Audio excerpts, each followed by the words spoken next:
Dan seperti kita ada sebutkan tentang bersama Cik Mi sebentar tadi, bagaimana bulan Mei ini sebenarnya banyak acara yang menjadi acara utama, dan Hari Belia juga merupakan satu acara yang memang kita sentiasa nanti-nantikan. Kita telah biasa dengan kemeriahan perhimpunan besar-besaran, kita dapat lihat semangat golongan belia. Namun kali ini situasi itu, sambutan itu sedikit berubah. Tidak bermakna kekuatan belia itu kurang, tetapi bagaimana ini diterjemahkan dalam cara yang lain.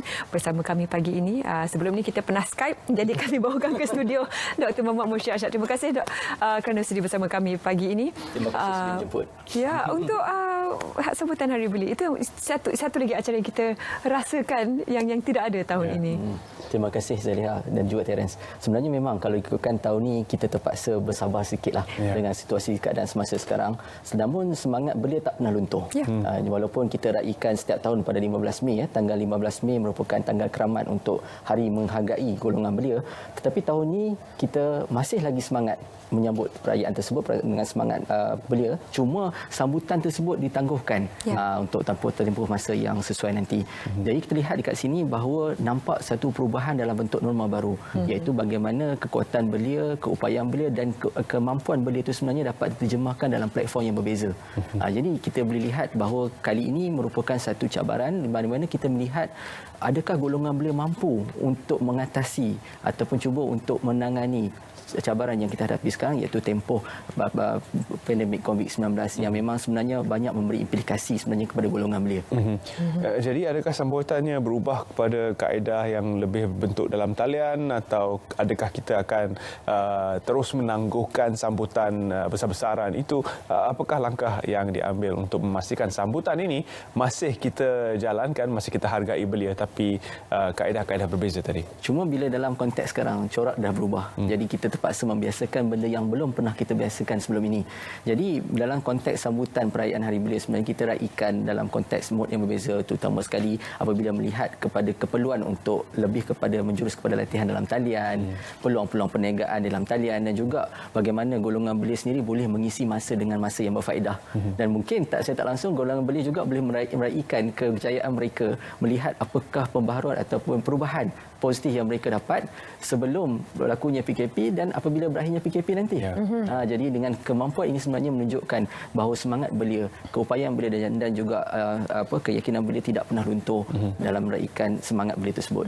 Satu artikel dikongsikan di skrin sebentar tadi, pendaya upayaan golongan belia dalam tempoh PKP ini, PKP bersyarat, dan dalam sebenarnya kalau kita amati perutusan Yang Berhormat Perdana Menteri juga sebelum bermulanya bulan Ramadan tempoh hari, ada juga tentang bagaimana pentingnya dalam situasi ini menggalakkan perbelanjaan domestik dan pendaya upayaan mengembangkan bakat baru. Generasi muda perlu dilengkapi dengan kemahiran yang menguntungkan, sebab sekarang pekerjaan konvensional banyak yang terkesan akibat penutupan operasi perniagaan.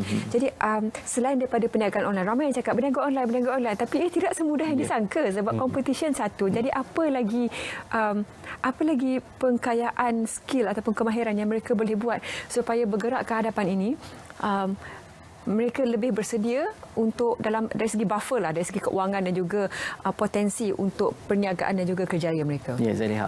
Jika lihat baru-baru ini Bank Negara telah memberikan unjuran sebanyak 4%. Maknanya kadar pengangguran yang meningkat. Dan juga kalau lihat dalam statistik baru-baru ini dikeluarkan oleh Jabatan Perangkat Malaysia untuk statistik buruh pada suku pertama tahun 2020, peningkatan jumlah pengangguran tu meningkat sehingga ke 610,000 untuk golongan di Malaysia ini. Dan kalau lihat compare dengan tahun lepas, lebih kurang sekitar dalam 520,000 sahaja pada tempoh yang sama, iaitu suku pertama tahun 2019. Jadi ini sebenarnya memberi cabaran. Dan kalau lihat daripada statistik tersebut, kita lihat 6.9% sebenarnya kadar pengangguran terdiri pada golongan belia yang berumur di antara 15 hingga 30 tahun.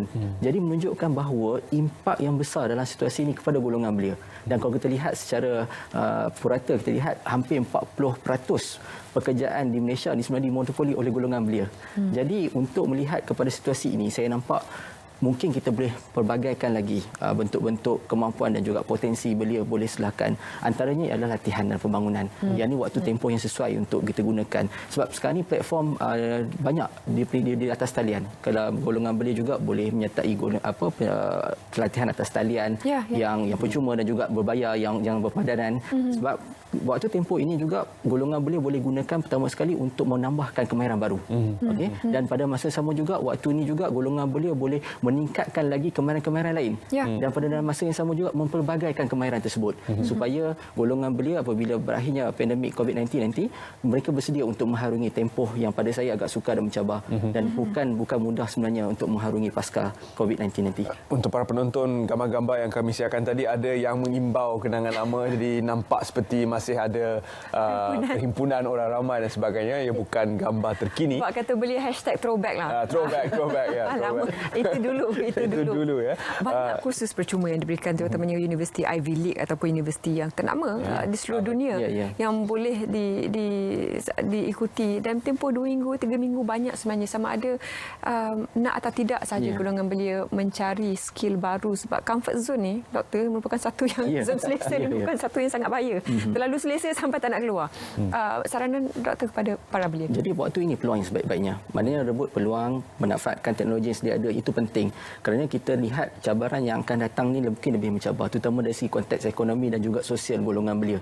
Jadi kita lihat kalau tak ada persediaan yang berapi, mungkin golongan belia mungkin akan menghadapi kesukaran nanti untuk menghadapi. Sebab kita tak boleh mengharapkan pekerjaan yang makan gaji. Maknanya kita perlu mencipta peluang baru, memperbanyakkan dan memperbagaikan peluang-peluang baru tersebut. Jadi waktu inilah waktu yang sesuai sebenarnya untuk memperbanyakkan lagi peluang-peluang dan juga cuba untuk merebut peluang-peluang yang ada dan cuba untuk menambahkan lagi nilai tambah diri. 9 Jun nanti insya-Allah kita akan kembali separa normal, mana masih akan ada penjarakan sosial, masih akan ada SOP, tetapi kita akan membuka semula perniagaan-perniagaan yang selama ini tertutup, dan impak COVID-19 tadi boleh kita rasai secara menyeluruh, di mana kita akan melihat sektor-sektor mana yang terkesan dan sebagainya.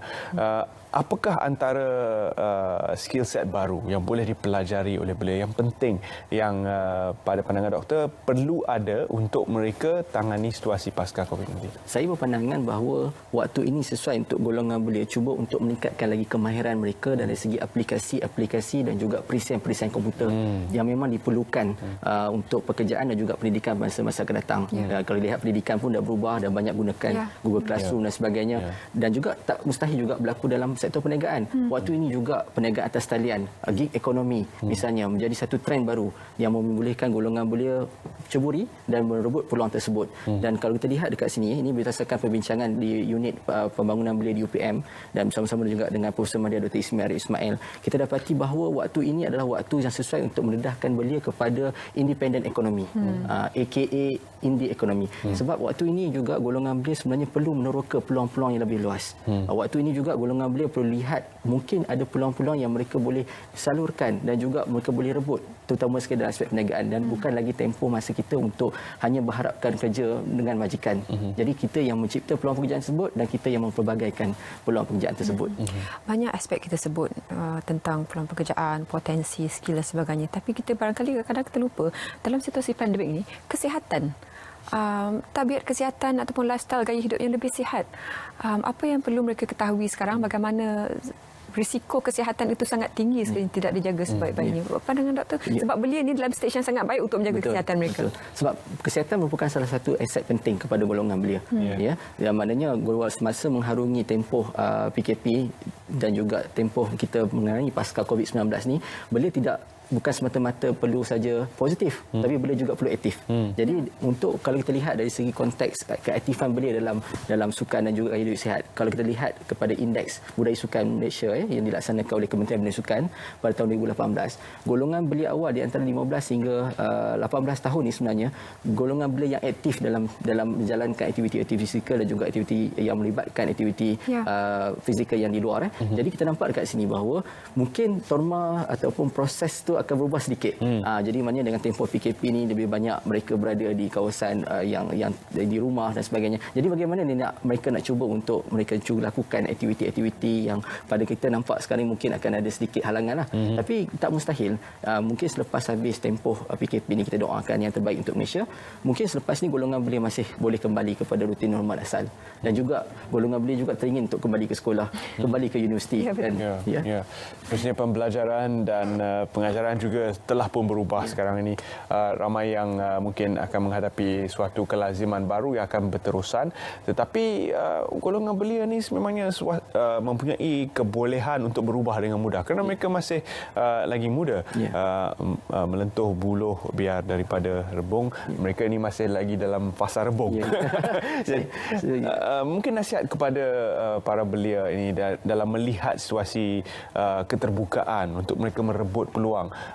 Ramai yang masih lagi tertanya-tanya di mana tempat saya, apa hala tuju saya, dan dihadapkan pula dengan situasi yang mencabar ini. Jadi bagaimana untuk mereka mengubah mindset ataupun pemikiran mereka ke arah menerima perubahan yang sentiasa berlaku di sekeliling mereka? Saya suka dengan pepatah Terence tadi. Sebenarnya golongan belia awal di antara 15 hingga 18 tahun mereka sedang mencari identiti. Mana proses pembinaan kejati diri dan juga keupayaan golongan belia. Waktu ini adalah tempoh mereka sedang mencari identiti. Jadi mudah untuk mereka absorb. Dan saya yakin juga mudah untuk mereka adapt dengan situasi yang dalam keadaan kita sekarang. Dan kalau lihat daripada dapatan kajian pun juga mendapati golongan belia di antara 15 hingga 30 tahun ni memang mudah untuk dan juga menguasai kemahiran teknologi sebenarnya. Jadi saya tak langsung mungkin akan membantu mereka untuk cuba untuk mengadaptasi suasana tersebut. Dan saya nampak mungkin antara yang kita boleh highlight antara Nazaliha antara latihan-latihan dan pembangunan golongan belia saya nampak mungkin yang berpotensi besar dilaksanakan adalah dari segi latihan, dari segi pementoran, internship, maknanya memberi mereka peluang dan pengalaman, dan juga mungkin lebih kepada yang berorientasikan kepada perantisan. Sebab jadi dalam tempoh yang singkat ni bagaimana kita cuba untuk membantu mereka dan menyelahkan potensi mereka, iaitu yang merupakan satu cabaran juga pada kita untuk membangunkan belia di Malaysia. Apa antara keluhan warga belia yang pernah disuarakan kepada doktor? Saya doktor lebih rapat dengan mereka. Apakah yang mereka suarakan dari segi keinginan ataupun hasrat mereka dalam pada mungkin bantuan yang mereka perlukan? Sempat saya berdiskusi dengan pemimpin belia dan tanyakan pandangan pemimpin belia di luar sana tentang apa sebenarnya hasrat golongan belia dan juga belia di lapangan. Ramai belia sebenarnya sangat risau tentang pekerjaan. Mereka sangat risau tentang ekonomi dan juga mereka sangat risau tentang dari segi konteks pendidikan, terutama belia pengajian tinggi. Bagaimana selepas ini kami bagaimana kan. Jadi situasi ini sebenarnya kalau kita dapat bantu mereka, berikan mereka jalan, bimbing mereka untuk mereka selahkan potensi, dan juga ini peranan ini bukannya peranan satu pihak saja tapi peranan semua pihak. Peranan pihak-pihak berkepentingan baik daripada kerajaan, agensi swasta dan juga NGO. Ini sebenarnya satu benda yang memang merupakan satu kesinambungan yang diperlukan untuk kita bantu golongan belia sebenarnya. Mungkin kita berbicara tentang sesuatu yang di atas pay grade lah, kalau saya boleh guna terma tersebut. Barangkali penambahbaikan ataupun pembaharuan perlu diperkenalkan dalam sistem pendidikan? Ya, mungkin juga dia lebih kepada berorientasikan kepada pembelajaran atas talian semestinya dan juga boleh meneroka peluang-peluang yang akan kita tempuhi pada masa akan datang. Jadi maknanya mungkin lebih kepada praktikal, lebih kepada bagaimana mereka boleh laksanakan perkara tersebut dan boleh membantu mereka untuk menjana ekonomi, dan yang paling penting apabila mereka berada dalam keadaan situasi yang selesa dan situasi yang mereka rasa selesa dan juga mampu untuk bertahan, insya-Allah untuk dari segi konteks ekosistem sosial juga akan membantu dan akan memberikan mereka peluang untuk merasai orang kata suasana kembali normal selepas PKP nanti. Segmen sambutan Hari Belia ni kita akhiri dengan ucapan Hari Belia. Sebenarnya dua ucapan. Pertama sekali saya ucapkan selamat Hari Belia kepada semua warga belia di Malaysia, terutama sekali penggerak-penggerak belia dan juga ada golongan belia yang ramai terlibat dalam frontliner sebagai yang terlibat di KKM, PDRM dan sebagainya, dan juga NGO. Teruskan usaha anda. Dekad ini dekad anda. Yang penting adalah merekayasa aspirasi pembangunan negara. Itu yang lebih penting. Dan yang kedua, selamat Hari Raya kepada seluruh rakyat Malaysia dan juga golongan belia. Raikan hari ini dengan kesyukuran. Semoga apa yang kita lalui sekarang ini merupakan satu imah kepada kita untuk kita beronjak lebih baik dan lebih kita berkeyakinan selepas ini, insya-Allah. Terima kasih Dr. Mursyid. Selamat Hari Raya juga. Dan kita juga harapkan dapat terus berkomunikasi untuk berbicara tentang aspek belia dan juga bagaimana mereka boleh diperkasakan lagi untuk pembangunan diri dan juga negara.